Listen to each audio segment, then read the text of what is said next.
Economic and Financial Crimes Commission, EFCC has raised alarm over what it said to be a planned protest by some youths in Nigeria to take up arms against its operatives. EFCC, in a news release during the week, said the suspected group of people responsible for the planned armed protest are currently using social media to mobilize and instigate people against the commission.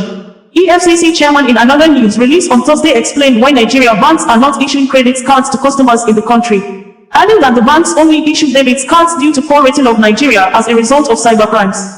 The EFCC chairman said about 71 international companies left Nigeria and closed their businesses because their companies' bank accounts were hacked by cybercriminals. The statement reads, in quote, as presented verbatim thus: the Economic and Financial Crimes Commission, EFCC, wishes to alert the general public on the plan by a shadowy group to instigate a protest against the commission.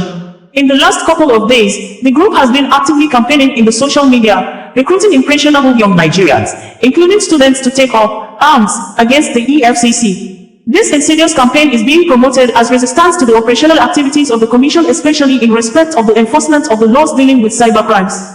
The commission, while not averse to protests by citizens, is alarmed by emerging evidence that suggests a grand design by corrupt elements under investigation or prosecution by the commission to exploit the so-called protest to orchestrate a national uprising that may threaten the peace and security of our dear nation. As a responsible law enforcement organization, the commission will not tolerate any breakdown of law and order anywhere in the country, especially around its office locations across Nigeria.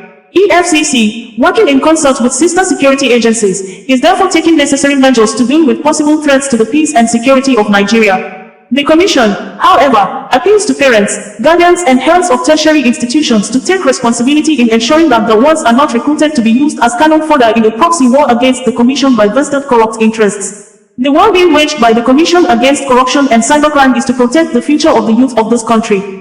That future is imperiled if Nigeria degenerates further in global reckoning as a den of fraudsters.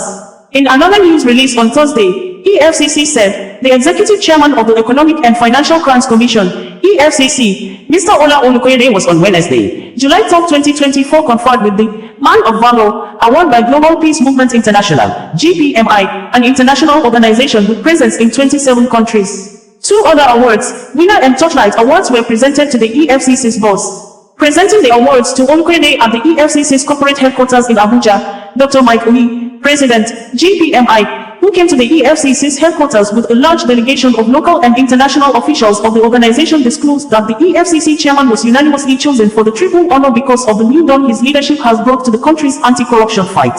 With the present EFCC chairman, we are bold to say to the entire world that we have gotten a chairman that will not fall by the wayside. We have gotten a chairman who has integrity and fear of God to take on the job without fear or favor.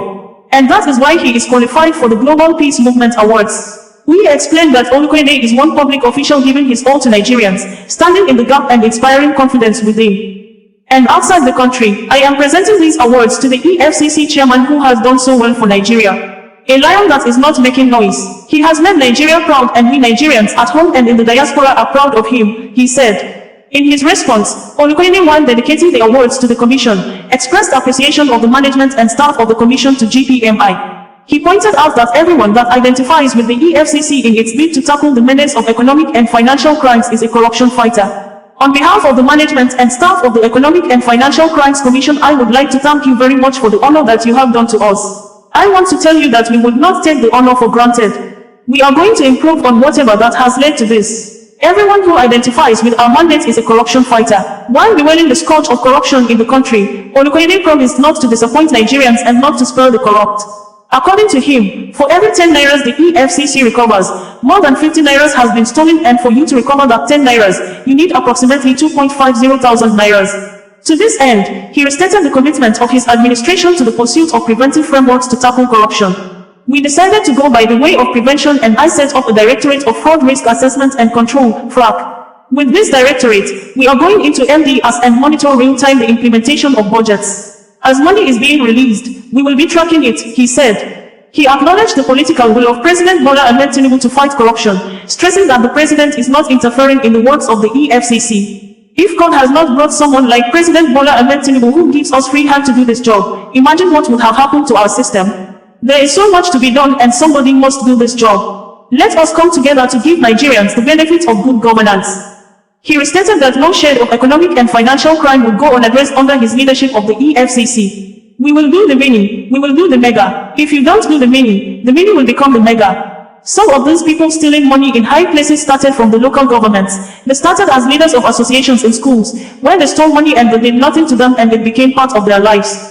While touching on the negative impact of internet crimes, Olukoyede disclosed that several international companies have to shut down their Nigerian operations following massive theft of their finances through local wire fraud.